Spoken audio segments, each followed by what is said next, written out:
안녕하세요. 저는 지금 로노크 칼리지에 와 있습니다. 버지니아주에 로녹이라는 마을이 있는데 그 마을에 이 로노크 칼리지라는 대학이 있습니다.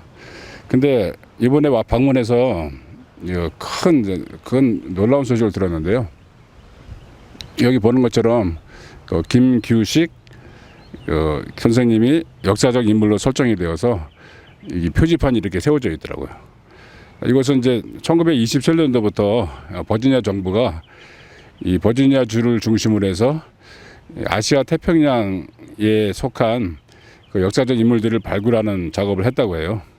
그래서 2021년도에 이 버지니아 주에 있는 이 초, 중, 고, 대 학생들과 교사들을 중심으로 이 과제가 주어진 거예요. 1년에 한 번씩 하는데 이 한 중학교에서 학생들과 이 교사들이 중심이 되어서 이 아시아 태평양계 역사적 인물들을 5명을 선정을 했다고 해요. 그 중에 하나가 이제 우리 김규식 선생님인데 김규식 선생님이 최종적으로 이제 선정이 된 거예요. 당첨이 된 거예요. 그래서 이렇게 표시판이 세워져 가지고 2021년도부터 이렇게 표시판이 세워져 있습니다. 이거를 제가 이번에 방문해서 듣고서 깜짝 놀라서 지금 한 걸음에 우리 가족들과 달려와서 이거를 좀 영상을 찍고 있습니다.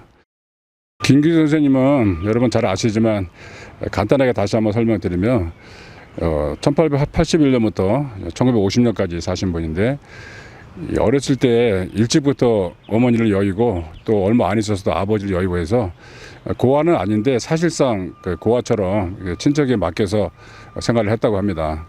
그중에 언더우드가 고아원을 세우고 나중에 이것이 이제 경신학교로 발전이 되는데 그 언더우드가 세운 학교에 이 김규식 선생이 이제 맡겨진 겁니다. 그래서 이 언더우드가 김규식 선생을 굉장히 총애해서 양자처럼 그렇게 생활을 했다고 하고 이 언더우드의 아이들과 함께 김규식 선생은 일찍부터 자랐기 때문에 영어를 접할 수 있는 기회가 많이 생겼고 나중에 이제 경신학교를 졸업하고 1897년에 독립신문사 사장이었던 그 서재필 선생과 언더우드의 추천으로 이 미국에 유학을 오게 된 겁니다. 그래서 미국에서 다닌 학교가 로노크 칼리지라고 1년 정도 예과를 거치다가 여기서 공부를 하고 1903년에 졸업을 했다고 합니다.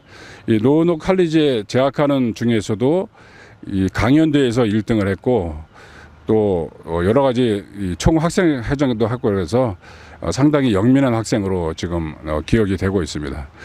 김규식 선생님이 그 당시에 초창기에 이 학교에 와서 어떤 생각을 했는지 이것은 구체적으로 많이는 안 나와 있는데 그래서 이곳에서 공부를 하고 또 영어 실력을 갖추고 하면서 추억을 쌓았던 곳입니다. 이곳이 저희가 지금 저희 가족들이 살고 있는 곳에서 멀지 않은 곳에 1시간 거리가 있다는 것도 상당히 정말 놀라운 일이었고 또 저희가 말은 들었는데 이 학교가 이곳에 있었다는 사실을 몰랐는데 또 마침 이렇게 2021년도에 아시아 태평양 역사적 인물로 선정이 되어서 2중 3중으로 지금 그냥 놀라고 또 정리하고 있습니다. 이곳을 방문하면서 이번 기회에 김규식 선생님을 종합적으로 평가할 때 공과 과가 또 있겠지만 저희가 지금 생각을 맞추는 것은 이곳에 왔을 때가 16살 때였대요.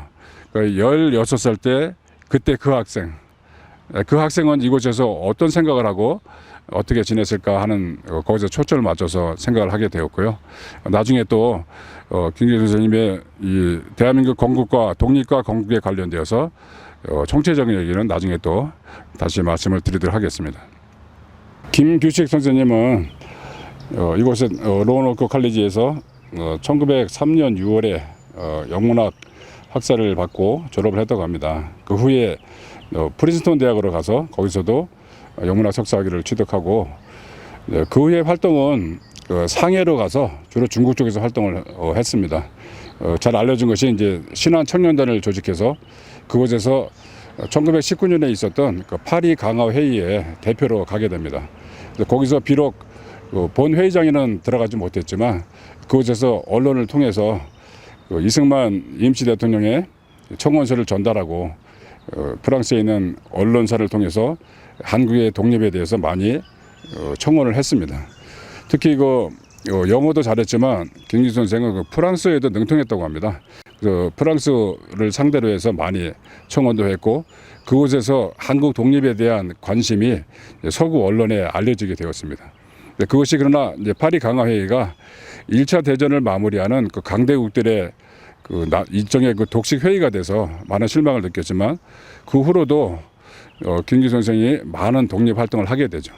그것은 과정은 여러분 잘 아실 테고 마지막 과정이 1945년 이후로 대한민국 건국과 관련돼서 여러 활동을 하셨는데 그때는 민족 통합이라는 입장에서 좌우 합작도 많이 추진을 했고 또 대한민국 이 정부 수립 직전에 잘 알려진 남북 협상 회의도 하고 했는데 마지막에는 참 많이 아쉬움을 남겼습니다. 종합적으로 공산주의가 장악한 상태에서 이 남북 통합에 건국을 하기 쉽지 않은데 대한민국 건국에 그렇게 적극적으로 참여하지 못했고 대신에 대한민국 건국은 인정을 하고 그것에 참여한 상태였지만 1950년 6.25 때 납북되어서 그곳에서 세상을 떠났다는 기록을 봤을 때 많은 아쉬움을 남겼습니다. 우리는 이제 한 사람의 삶을 같이 들여다보고 평가하는 입장에서 어느 한쪽에서만